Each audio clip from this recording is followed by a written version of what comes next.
This has very strong Egyptian symbology. And when I saw this card, it was just really striking and it was really powerful.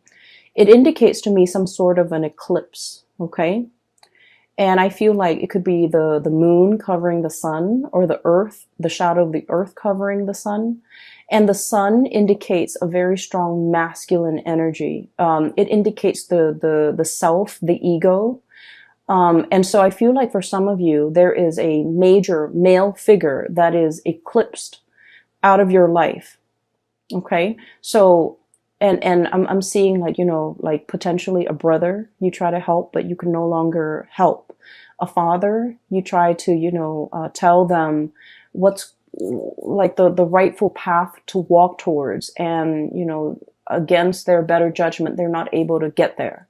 So you've had to eclipse somebody out of your life. And for some of you, a past relationship partner, somebody who might have been very ego driven. Okay. It's all about me. It was not about the relationship. It was just, they were hanging on to this relationship with you mainly because, you know, it stroked their ego. It made them feel good. Whenever the world has dealt them a blow, they come running back to you. And so I feel like you are turning your back, literally turning your back, eclipsing something or somebody out of your life, okay? Mainly because you understand that you can no longer give yourself to this situation. And then I also feel what's right underneath it is the Ace of Cups, okay? Once upon a time, there was great love involved in this relationship. And now you're in a position where you can no longer feed into this love. Some of you, the love has run out. And so you're turning your back, and you're kind of, they can scratch, they can pick at it. And I feel like you're just not giving any more of your energy.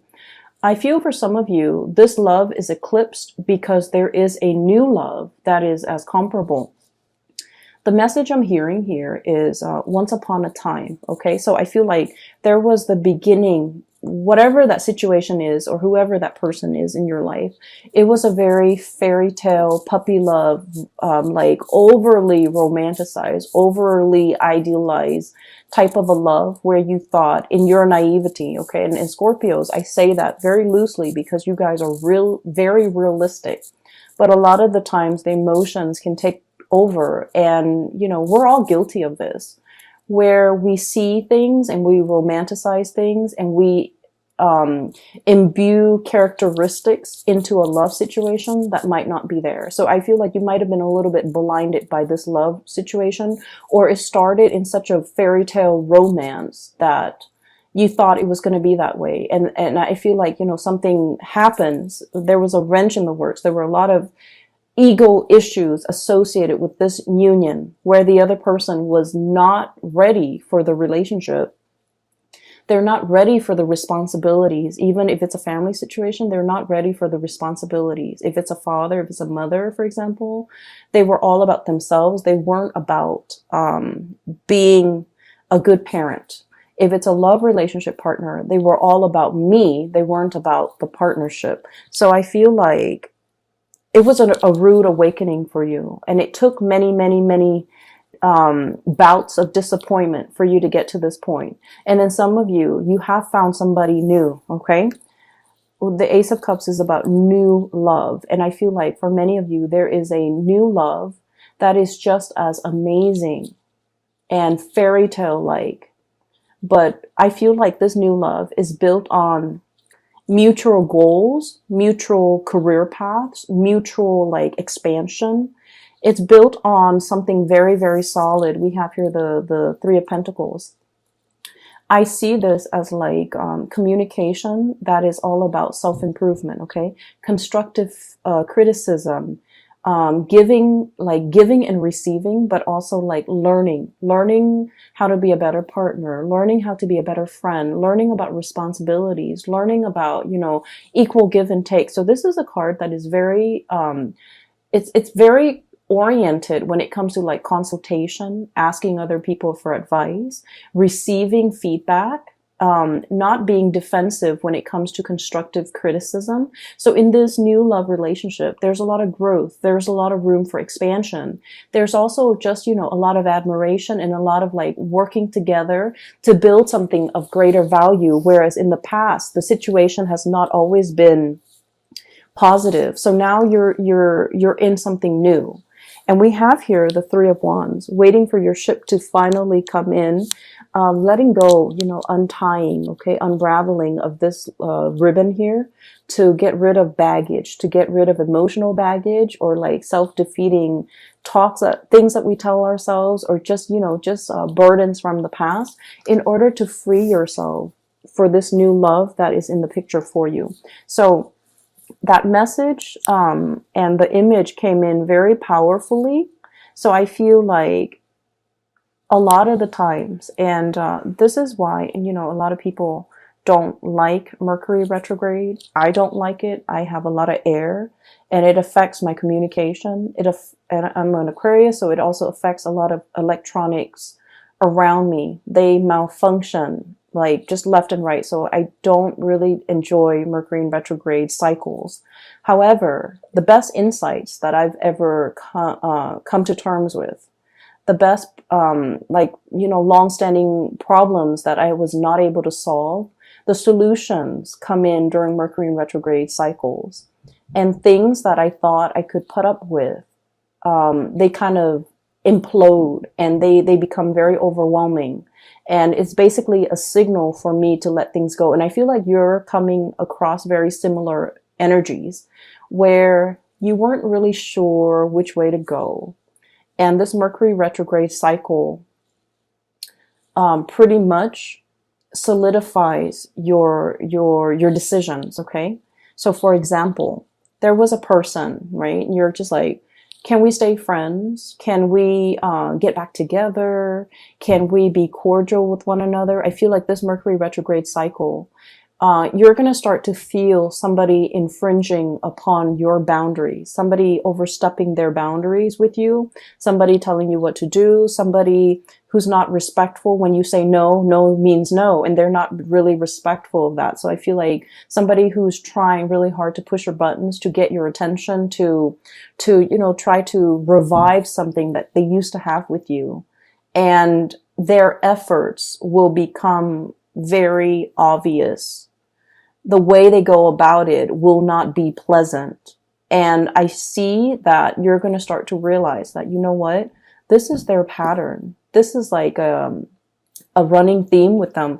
You're going to be able to be very you're going to be sensitive to the imbalance in the relationship with them, to the point where you will make up your mind not to tolerate it and eclipse this person from your life. Okay. So I definitely see a lot of unraveling. Okay. No longer being bound to something and moving ahead to a new love situation, a new environment where it's a lot healthier. It's a lot more about communication. It's a lot more about growth and expansion, and, you know, walking towards somebody that is a lot more compatible and a more like you. But the bottom line is, I feel some of you are able to leave the past behind because you have the support of a grand new love. Okay. So the first 6 cards are pretty much reinforcing the energy of that image I'm seeing.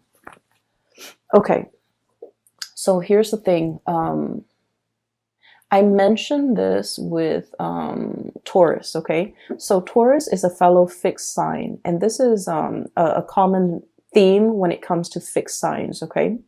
So Taurus, Leo, Scorpio, and Aquarius. Okay. Being a fixed sign basically means that, you know, when we say we're going to do something, even if we're sick, even if we're on our deathbed, we drag ourselves out of bed in order to finish that thing because we promised somebody we would do it. So there's a lot of, I feel like, you know, it's like you're a man of your word. You're a woman of your word. When you say you're going to do something, people hold you to it. They have a great deal of respect for you, how trustworthy you are, as well as how stable and dependable you are. Okay. It's a very strong virtue of a fixed sign. And then the flip side of that, okay, the shadow side of being a fixed sign, especially for you guys, Scorpio, is that you hang on to situations for a little bit too long, okay? You have those pincers, okay? And then you grab onto situations, even when something is not good for you, okay? Mainly because I feel for you guys, it's that emotional investment, the sunk cost, okay? I've spent this much amount of time on this person. And I feel like a lot of the times, you know, your emotions take over. When you're in love, you love desperately with, you know, your body, your heart, your soul. And it's really hard for you to hold back when it comes to somebody that you love. You would go to the ends of the earth for the other person. Okay. That's how devoted you are. And I feel like there was a situation in the past where you gave so much of yourself. There was nothing. There was like barely anything left for you. Okay. You ran yourself ragged for this person. And then you realize that I feel like it took something away from you. You know, it was like one of those things where, yes, you can recover from it. You can step away, start your life all over again, but it did something to you. It knocked that sense of naivety from you. It taught you a lot about, you know, loving yourself first. It taught you a lot about, you know, setting healthy boundaries. And it taught you a lot about, you know, really putting yourself first more than anything. Okay, so in this situation, I feel like there's a lot of fears. Okay, so like in this new love situation, everything is very stable. There's great communication. There's great passion, chemistry. But you don't want to play the fool. You're not going to rush into it, you know, with a blindfold on. You're still going to be very methodical. You're still going to give all of yourself to this relationship. And I feel like in the back of your mind, it's always like, you know, when is the other shoe going to drop? When are the temper tantrums or the selfishness from this person going to come in? But I feel like you are aware that you're dealing with a new person. You are aware that there's a lot of great communication here. You are aware that this situation is very reciprocal, but you're still perpetually, you know, skeptical about the connection. So that's the first thing. I feel like you guys have really strong intuition, but when you're in love, you overlook a lot of things. Okay. So I have here the Magician, sleight of hand. Okay. So the words that come out with this card here is like concealment. Okay. Distraction, a red herring, somebody creating a distraction to kind of like lead the audience or the viewers to focus on something else that they want to show rather than something else that other people might be curious about. So it's like sleight of hands, the trick. Okay. It's like the trickster. Not that you're dealing with somebody like this, but I feel like you are very, very skeptical, and you are also trying to unearth. You are also trying to like figure out information. You're also trying to like, you're basically trying to cover yourself so that you don't get hurt. So I do see a situation where you're potentially, you know, you're curious about a lot of things. I also feel like, you know, looking at somebody's social media, I'm also feeling like wanting to, you know, wanting to access somebody's cell phone, wanting to access somebody's social media just to see what they're up to. Mainly because I feel like there isn't cause for concern, but I feel like you're curious. Okay. And I feel like there was a past situation that left you feeling like I need to, you know, preemptively find out these things just to make sure they're not doing anything. Well, the problem with that is whenever we set out to confirm a negative, so for example, I want to make sure, so just for an example, okay, I'm dating Bob. I want to make sure that Bob is not cheating on me. I'm going to go through his cell phone. I'm going to go through his email. I'm going to go through his, Instagram account just to make sure that he's not talking to another girl. And so I hack into his cell phone, hack into his Instagram, check all of his emails, and then I find nothing.